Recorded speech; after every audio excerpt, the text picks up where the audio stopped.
Great, good morning and welcome Hi. to what have we just read today on Tuesday, the 25th of July, with Michael, Nadia and the jingle. Great, so what have we just read? It's James's day today, isn't it? So some special readings. Yeah, that's why we have special readings different from what was yesterday and different from what we'll have the rest of the week because they're all Because it's specially selected. And it's today it's 2 Kings 1, that famous passage of the captain of 50 with his 50, and they all get consumed by fire, one after the other, until the third one says, hang on a moment, I'm not so sure about this, and bows down before Elijah and says, save us, Yeah. and they are saved.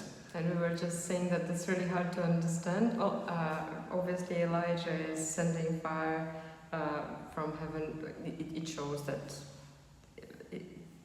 God is with him, and it's a manifestation of God. But actually, it's very much connected. It's interesting how it's connected with our second reading from Luke's Gospel. Right. Because there also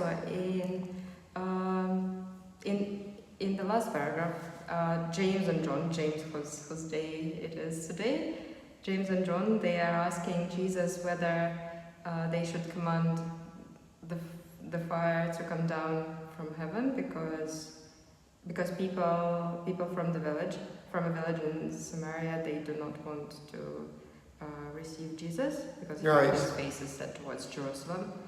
So they ask him actually. Do you want the fire to come down and consume them? Yeah, but he rebukes them. He says, so he says no, and they go on. So there's this difference between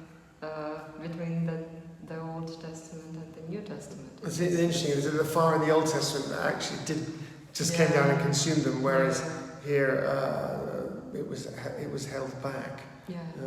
But it is interesting, isn't it? So this presence of sort of fire from heaven, which I mean, it's interesting because fire is something that can sort of lighten our lives and set us on fire in a good way to go out and sort of preach the word and live our lives in a sort of spiritual. There are many meanings. And it can be something that burns us up.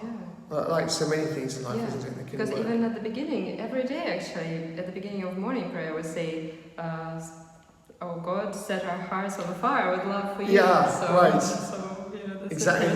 Where the fire works in a good way, and the fire works in a bad way with Elijah.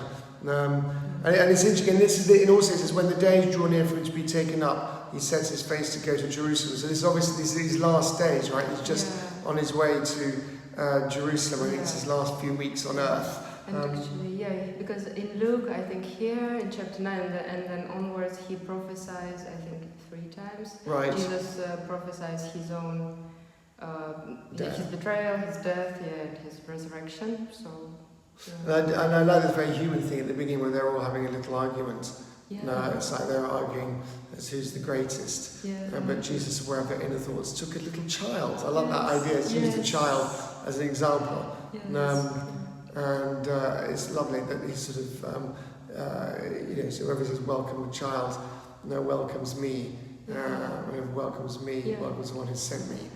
So it's a lovely, humbling thought that we need to have time for kids. To welcome them. And actually in Luke again, he mentions it also later in, I think, chapter 18.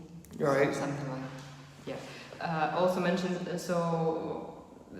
there's a reference to children again, so Jesus also welcomes children because people bring children or babies to Jesus, and then the disciples are again objecting, but he says no, so the kingdom of heaven is for people like those babies, like those children. So. And the second paragraph I think is quite interesting here as well, that when they say, Master, we saw someone casting out demons in your name, we tried to stop him because he doesn't follow with us. And I like Jesus' response is very interesting. He says, do not stop him, for whoever is not against you is for you. And I love the idea of this benefit of the doubt here. It's like, if he's not actively against you, then actually probably he's for you, as opposed to sort of saying if he's not for you, then he must be against you. Do you know what I mean? I love the way he says it. If he's not against you, then let's just assume he's for you. It's a sort of, I think it's sort of a positive way of instructing. I also like it because we can often hear it the other way around. So who is not with you is against you. Here it's much more. Exactly. So he's not active against you. He's actually just believe that they're trying to help you in whatever way they can. Or at least you can be grateful that they're not doing anything against you. They're not doing you any harm. So exactly. That's very interesting. Great. Okay. That's enough. Thank you. And we'll be back hopefully tomorrow. We'll see. Anyway, and if any Malcolms or serious priests wants to come and join us, then you're very welcome to come. Father Michael, Sharon, anyone that feels like being here at 8:30 in the morning. We'd love to see you. Okay, take care. Have a great day. Bye.